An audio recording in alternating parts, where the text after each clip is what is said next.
कहानी की शुरुआत में हम थियो नाम के एक शैतान लड़के को देखते हैं। वो वीडियो गेम का लालच देकर अक्सर अपना होमवर्क दूसरों से करवाया करता। घर में भी सामने से नहीं, पाइप पे चढ़कर खिड़की से अपने कमरे में घुसता। एक दिन थियो केला खाते हुए छत पर गया और उसने छिलका अचानक नीचे फेंका। तभी एक पोर्टल खुला और केले का छिलका हवा में गायब हो गया। थियो को जब छिलका नीचे गिरने की आवाज नहीं आई तो उसने पीछे मुड़कर देखा। वो कंफ्यूज हो गया और नीचे जाकर चेक किया कि छिलका तो नहीं है यहाँ पे। अब थियो ने अपना रोलर स्केट नीचे फेंका और फिर दोबारा से वही हुआ, वो भी हवा में गायब हो गया। अब थियो की हैरानी और बढ़ गई। उसने एक पत्थर नीचे फेंका और पत्थर भी गायब हो गया। अब वो अपने बड़े भाई ऑस्कर को इस पोर्टल के बारे में बताने गया। उन दोनों के माँ बाप नहीं थे तो अब वो अपनी दादी के साथ रहते थे। खैर इस वक्त ऑस्कर उससे बहुत नाराज था क्योंकि थियो ने उनकी माँ की लिखी हुई कुछ किताबों के पन्ने फाड़कर पेपर रॉकेट बना दिए थे। थियो ने बताने की कोशिश की कि उसे टाइम पोर्टल मिल चुका है, लेकिन ऑस्कर को लगा कि थियो उसका मजाक उड़ा रहा है। दरअसल उनकी माँ अचानक ही कहीं गायब हो गई थी। जहाँ एक तरफ थियो सोचता था कि वो किसी के साथ भाग गई, वहीं ऑस्कर का मानना है कि वो एक काबिल साइंटिस्ट है जो कि टाइम पोर्टल्स को ढूंढ रही थी और शायद अब किसी और समय में फंस चुकी हैं। वो उनकी रिसर्च को समझकर अपनी माँ को वापस लाना चाहता था। अब दोनों भाइयों में लड़ाई बढ़ती जा रही थी। इसी बीच दादी ने उन्हें कुछ खाने के लिए बुला लिया। दादी के आगे वो दोनों शांत रहे, लेकिन दादी के जाते ही दोबारा बहस शुरू हो गई। ऑस्कर ने गुस्से में थियो को एक आधी गाली बक दी, जिसके बाद थियो ने गुस्से में ऑस्कर का टर्टल पोर्टल में फेंक दिया। ऑस्कर बेचैन होकर हर जगह अपने प्यारे टर्टल को ढूंढने लगा, जिसके ना मिलने पर ऑस्कर ने हर जगह अपने टर्टल की मिसिंग पोस्टर्स लगाए। ऑस्कर उस टर्टल के बहुत करीब था। वो उससे अलग होकर बस रोता रहता। जल्द ही थियो को अपनी गलती का एहसास हुआ और उसने सब कुछ ठीक करने के लिए पोर्टल में कूदने का सोचा। पोर्टल में कूदते ही थियो भी वहाँ पहुँच गया जहाँ सब कुछ पड़ा था जो उसने पोर्टल में फेंका था। टर्टल भी वहीं पर था। थियो टर्टल को लेकर घर चला गया और वापस वहीं रख दिया, जिसके बाद वो चुपचाप सो गया। लेकिन अगली सुबह कुछ बहुत अजीब हुआ। थियो अभी सो ही रहा था, लेकिन ऑस्कर काम के लिए तैयार हो गया। अब ऑस्कर की उम्र काफी बढ़ चुकी थी। थियो दरअसल उस पोर्टल की मदद से 1990 से 2022 में आ गया था। यहाँ ऑस्कर एक फिजिक्स का प्रोफेसर है। जल्द ही ऑस्कर डेविड नाम के एक आदमी की दुकान पर कुछ सामान लेने गया। कुछ देर बाद इस दुकानदार की बेटी एलिना भी वहाँ आ गई। डेविड और एलिना काफी समय से अच्छे दोस्त हैं। डेविड बचपन से एलिना को पसंद करता था, बस कभी कह नहीं पाया। एलिना का डाइवोर्स हो चुका था और अब वो 2 बच्चों की माँ थी, लेकिन ऑस्कर के मन में अब भी उसके लिए प्यार था। एलिना ऑस्कर की यूनिवर्सिटी में ही इंग्लिश प्रोफेसर है। घर पर थियो उठा और ऑस्कर को ढूंढने लगा। उसने टर्टल को उठाया और दादी के पास गया। दादी अब काफी बूढ़ी हो चुकी थी और वो थियो को पहचान नहीं पाई। जब ऑस्कर ने थियो को देखा तो वो चौंक कर बेहोश हो गया। जब ऑस्कर को होश आया तो उसने पूछा कि क्या ये सच में तुम ही हो थियो? थियो भी कंफ्यूज हो गया। उसने ऑस्कर से पूछा कि तुम कौन हो और मेरा नाम कैसे जानते हो? ऑस्कर ने बताया कि मैं तेरा बड़ा भाई हूँ, और कौन? अब थियो ये देखकर हैरान रह गया कि तू एक दिन में इतना बड़ा कैसे हो गया बे? थोड़ी बातचीत के बाद उन्हें समझ आया कि थियो किसी तरह 2022 में पहुँच चुका है। उनकी बात उस वक्त के बारे में हुई जब ऑस्कर थियो पर गुस्सा था मॉम के नोट्स फाड़ने के लिए। थियो ने ऑस्कर को अपनी माँ की वो रेड ड्रेस वाली तस्वीर दिखाई। थियो परेशान होकर 1992 में वापस जाना चाहता था क्योंकि उसे डर था कि अगर लेट हो गया तो दादी उस पर चिल्लाएगी। थियो छत पर गया ताकि वो पोर्टल में वापस कूद पाए, लेकिन जैसे ही उसने पत्थर फेंका वो गायब हुआ ही नहीं। ये वाला पोर्टल तो 2022 में बंद हो गया था। थियो परेशान हो गया कि वो पोर्टल बंद कैसे हो सकता है। इस पर ऑस्कर ने उसे समझाया कि टाइम ट्रैवल इतना सीधा नहीं है। जिस रास्ते तुम यहाँ पर आए हो जरूरी नहीं वो पोर्टल वापस भी जाता हो। अब ऑस्कर ने सोचा कि एक नया पोर्टल ढूंढना पड़ेगा ताकि 2022 से 1990 में वापस जाया जा सके। इस बारे में जानकारी इकट्ठा करते हुए ऑस्कर थियो को अपने सीनियर प्रोफेसर के पास ले गया। उसने बताया कि 2022 में साइंस और टेक्नोलॉजी ने काफी तरक्की कर ली है, लेकिन टाइम पोर्टल जैसी कोई चीज नहीं हो सकती। प्रोफेसर की बात सुनकर दोनों भाई वहाँ से वापस आ गए। थियो मॉडर्न दुनिया को देखकर काफी हैरान था। उसने ऑस्कर का फोन देखकर पूछा कि ये क्या है। ऑस्कर ने समझाया कि ये एक फोन है, लेकिन पुराने फोन्स की तरह इसमें नंबर घुमाने नहीं पड़ते, ना ही इसमें कोई तार है। ऑस्कर ने थियो को शांत करवाते हुए कहा कि अभी हमें पोर्टल को ढूंढने पर ध्यान देना चाहिए। तुम्हें 1990 में वापस जाना है कि नहीं? तभी थियो ने ऑस्कर को बताया कि मुझे हाथ से लिखी हुई एक लिस्ट मिली थी माँ के पेपर्स में, जब मैं वो रिसर्च वाले पन्ने फाड़कर रॉकेट बना रहा था। मैंने तुम्हें परेशान करने के चक्कर में वो डिक्शनरी में छुपा दी थी, हो सकता है उसमें कुछ मिल जाए। उन दोनों ने दादी से उस डिक्शनरी के बारे में पूछा तो दादी ने बताया कि उसने वो डेविड को दे दी थी। अगले दिन वो सुबह उठे तो ऑस्कर ने बताया कि वो डेविड से मिलने जा रहा है और थियो को चुपचाप घर पर रहने को कहा कि कहीं जाइयो मत। लेकिन थियो चुपचाप घर से बाहर निकलकर एक बड़े से मॉल में पहुंचा। मॉल में गैजेट्स को देखकर थियो एकदम हैरान हो गया। खास तौर पर उसने वीआर हेडसेट को इस्तेमाल करते हुए गलती से उसे तोड़ दिया। फिर ऑस्कर को वहां बुलाया गया जिसे सारे नुकसान की भरपाई करनी पड़ी। ऑस्कर ने थियो को बात न सुनने के लिए डांटा और फिर वो दोनों डेविड के डिपार्टमेंटल स्टोर में गए वो डिक्शनरी ढूंढने के लिए। डेविड ने बताया कि उसने डिक्शनरी घर पर रखी है। तभी वहाँ एलिना आई। थियो बहुत हैरान है कि एलिना बड़ी होकर इतनी खूबसूरत कैसे हो गई। तभी एलिना ने पूछा कि ये बच्चा कौन है, इसे मेरा नाम कैसे पता। इस पर ऑस्कर ने झूठ कह दिया कि ये मेरे कजन का बेटा है। ऑस्कर ने किसी तरह बात बदली और फिर एलिना ने दोनों को अपने घर में बुलाया जहाँ उसका बेटा बेटी वीडियो गेम खेलने में बिजी थे। थियो इन वीडियो गेम्स को देखकर बहुत इम्प्रेस हो गया और एलिना के बेटे जेन के साथ खेलने लगा। ऑस्कर को वो लिस्ट डिक्शनरी में मिल गई तो उसने थियो से कहा कि अब घर चलने का वक्त हो गया है। लेकिन थियो को वीडियो गेम खेलने में इतना मजा आ रहा था तो एलिना ने कहा कि थोड़ी देर खेलने दो इसे, मैं इसे खुद तुम्हारे घर छोड़ने आ जाऊंगी। लेकिन खेलते हुए एलिना के बच्चों ने थियो का मजाक उड़ाना शुरू कर दिया क्योंकि उसे आज के वीडियो गेम्स का कोई आइडिया ही नहीं था। ये लोग तो टाइम भी एलेक्सा से पूछते हैं।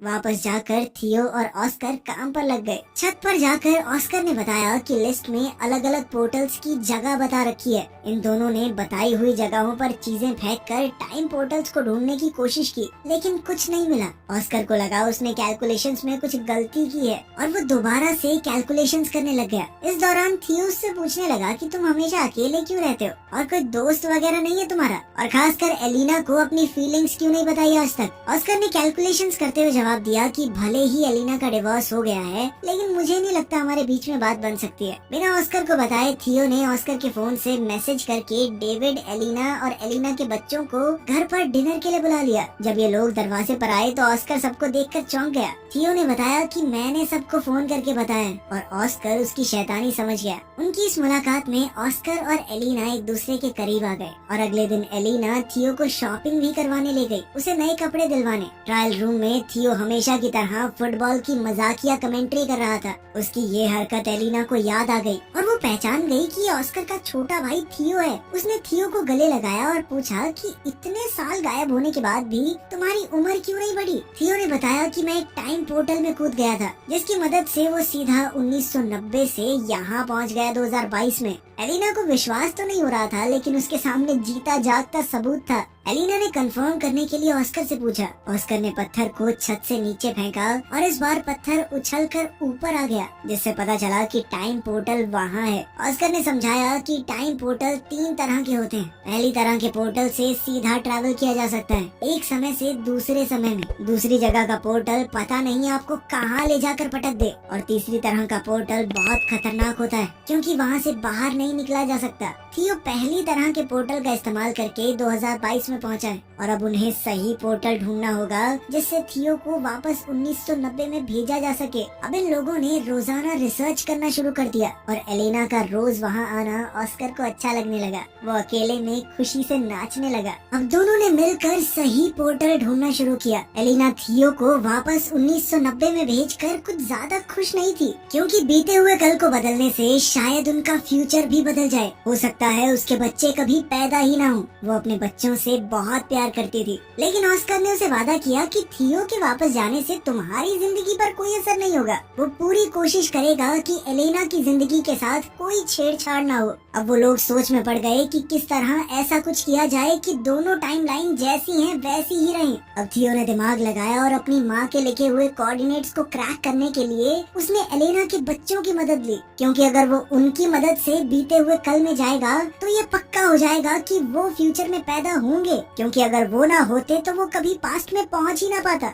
अब तीनों ने मैप का इस्तेमाल करके एक बीच का रास्ता ढूंढा जो थियो के हिसाब से एक टाइम पोर्टल है। उसकी मदद से वो 1990 में वापस जा सकता है। एक्साइटेड होकर थियो ने बीच के पानी में छलांग लगा दी और ना चाहते हुए भी ब्रेंडा और नेथन को उसके साथ कूदना पड़ा। किनारे पर पहुंचते ही वो सब हैरान रह गए क्योंकि वो शहर जहाँ से वो आए थे वहाँ अब सिर्फ पहाड़ थे, जिससे ये पता चला कि अभी वहाँ पर शहर बसा ही नहीं है। मतलब वो पास्ट में तो पहुँच चुके थे, लेकिन बदकिस्मती से 1990 की बजाय ये लोग और भी पीछे 1949 में आ चुके हैं। अब एक अनजान जगह पर फंसे हुए वो तीनों ये समझने की कोशिश कर रहे थे कि आखिर उनके साथ हुआ क्या। दरअसल इन तीनों ने दूसरी तरह के पोर्टल का इस्तेमाल किया था जो उन्हें किसी भी रैंडम समय में पहुंचा देता है।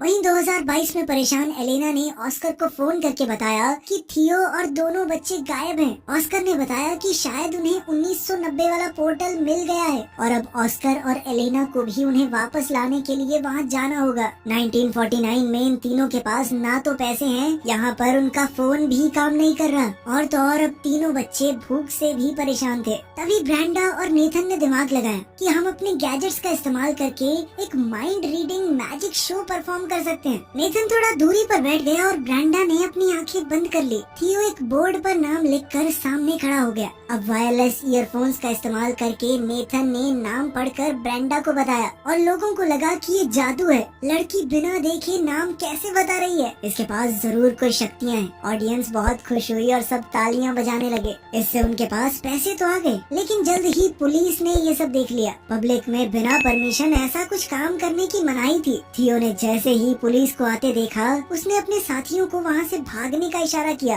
और तीनों तुरंत वहाँ से निकल गए। भागते हुए एक अनजान आदमी ने इन तीनों को किडनैप कर लिया और किसी अनजान जगह पर ले गया, जिससे अब इन बच्चों की जान पहले से और भी ज्यादा खतरे में थी। उधर 2022 में थियो और एलेना को 1990 के पोर्टल की एंट्री मिल गई। दोनों ने हाथ पकड़े और पोर्टल में कूद गए। एलेना सच में टाइम ट्रैवल करके ऐसा महसूस कर रही थी मानो सपना देख रही हो। 1990 में थियो के मिसिंग पोस्टर हर जगह लगे हुए थे। 1949 में बच्चों को किडनैप करके वो आदमी एक ऐसी गैंग के पास ले आया जो सरकार के विरुद्ध थी। गैंग के लीडर ने पूछा कि इन बच्चों को यहाँ क्यों ले आए, तो इस आदमी ने बताया कि ये बच्चे गैंग का सीक्रेट कोड जानते हैं। थियो ने कंफ्यूजन में पूछा कि कौन सा सीक्रेट कोड वर्ड। उस आदमी ने बताया कि जो सीटी की आवाज थियो ने पुलिस से भागने के लिए निकाली थी वो इस गैंग का कोड वर्ड है। ये सीटी थियो को उसकी दादी ने सिखाई थी। तभी गैंग की एक जवान औरत वहाँ आई। ये थियो की दादी है। जब वो जवान थी, थियो को पता चला कि उसकी दादी कभी इस गैंग की मेंबर थी।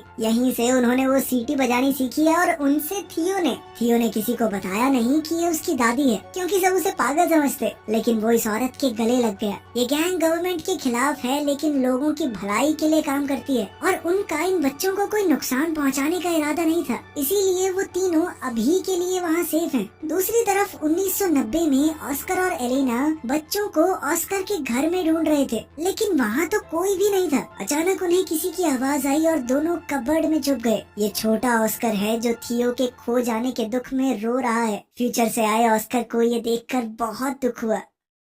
1949 में तीनों बच्चे उस गैंग के रहन सहन में ढलने शुरू हो गए थे, क्योंकि उन्हें लग रहा था कि वो जिस पोर्टल से यहाँ आए हैं वापस नहीं जा सकते। थियो की जवान दादी भी उनके साथ है, इसलिए थियो को ढलने में ज्यादा मुश्किल नहीं हो रही थी। थियो ने मौका देखकर अपनी दादी से कहा कि हमारे साथ एक फोटो ले लो और साथ ही अपनी दादी से कहा कि इस फोटो को हमेशा संभाल कर रखना। जब आप बूढ़े हो जाओगे तब भी इसे फ्रेम करवा के रखना। इससे साल 1990 में दादी के फोटो फ्रेम में अचानक चेंज आ गया। अब इस फोटो में थियो, ब्रेंडा और नेथन भी दादी के साथ हैं। थियो ने 1949 में इस फोटो के पीछे टाइम पोर्टल की कोऑर्डिनेट्स भी लिख दी है, जिससे 1990 में मौजूद ऑस्कर और एलेना को उसे ढूंढने में मदद मिल जाए। अब ऑस्कर और एलेना को लगा कि उन्हें वापस 2022 में जाना होगा ताकि वो सही पोर्टल से 1949 में पहुंच सकें और तीनों बच्चों को बचाकर वापस ला सकें। एक बार 1949 में पहुंच गए तो सब लोग 2022 में जाएंगे और वहां से थियो को 1990 में वापस भेज देंगे। ऑस्कर और एलेना पहले 2022 में वापस गए और थियो के दिए हुए कोऑर्डिनेट्स का इस्तेमाल करके 1949 में पहुंचे। वहाँ थियो ने दादी की गैंग के मेंबर्स को बताया कि उसका भाई ऑस्कर उसे लेने आएगा,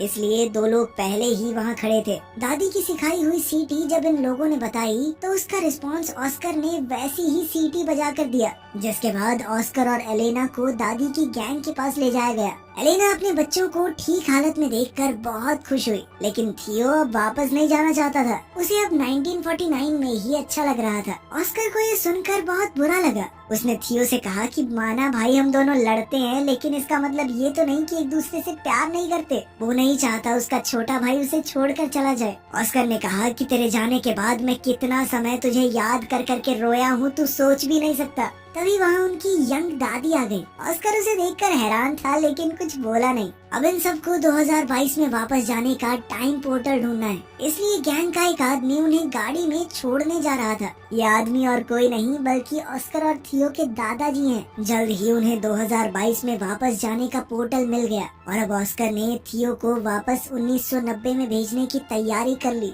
वो वाला पोर्टल वो पहले ही ढूंढ चुके थे उस कंस्ट्रक्शन साइट पर। थियो वापस नहीं जाना चाहता था क्योंकि 1990 में उसके पास कोई नहीं है, उसके माँ बाप नहीं थे, वो बहुत अकेला महसूस करता था। उसने ऑस्कर से कहा कि मैं अब तुम्हारे साथ रहना चाहता हूँ, तुम मुझे थोड़ी थोड़ी पापा की याद दिलाते हो। ऑस्कर ने बड़े प्यार से थियो को गले लगा लिया और समझाया कि 1990 वाला ऑस्कर भी बहुत अकेला है, उसे थियो की वहाँ बहुत जरूरत है। अगर तुम अच्छे से रहोगे तो मैं वादा करता हूँ कि मेरा छोटे वाला वर्जन भी तुम्हारा बहुत ध्यान रखेगा।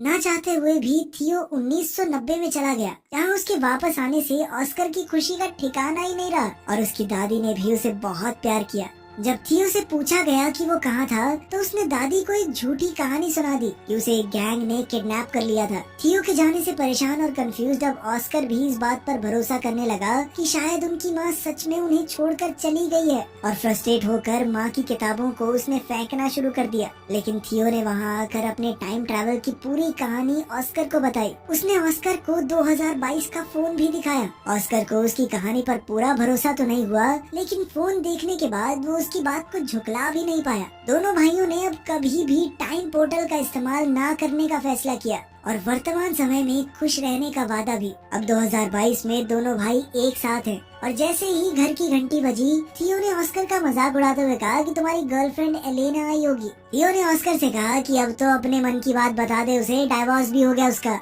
थियो ने जानबूझकर ऑस्कर को पहले ये सब नहीं कहा, क्योंकि अगर वो ऐसा कर देता तो एलिना के बच्चे कभी पैदा ही ना होते और एलिना की जिंदगी पूरी तरह बदल जाती, जो उसने वादा किया था कि वो नहीं बदलेगा। लेकिन अब बिल्कुल सही वक्त था, बच्चे भी पैदा हो चुके, डाइवोर्स भी हो गया। ऑस्कर ने जैसे ही दरवाजा खोला तो एलेना बाहर ही खड़ी थी और यहाँ से इनकी जिंदगी को एक नया मोड़ मिल सकता है। अब आखिर में सीन बहुत ही पुराने वक्त का दिखाया जाता है। एक पोर्टल खुला और उसमें से एक औरत निकली। ये वक्त बहुत पुराना है और लोगों को साइंस के बारे में कुछ भी नहीं पता। ये औरत कोई और नहीं बल्कि थियो और ऑस्कर की माँ है। दिखाया जाता है कि वो एक साइंटिस्ट है, तो वो लोगों को साइंस के बारे में पढ़ाने लगी, जिससे फ्यूचर में बहुत ज्यादा बदलाव आ सकता है। यहीं पर कहानी खत्म होती है। तो आपके हिसाब से क्या थियो को अपने भाई को पहले ही मना लेना चाहिए था कि लड़की से बात कर ले? हो सकता है उसका कभी डाइवोर्स ही ना होता और वो खुशी खुशी रहने लगते। कमेंट्स में जरूर बताना। मिलते हैं अगली वीडियो में।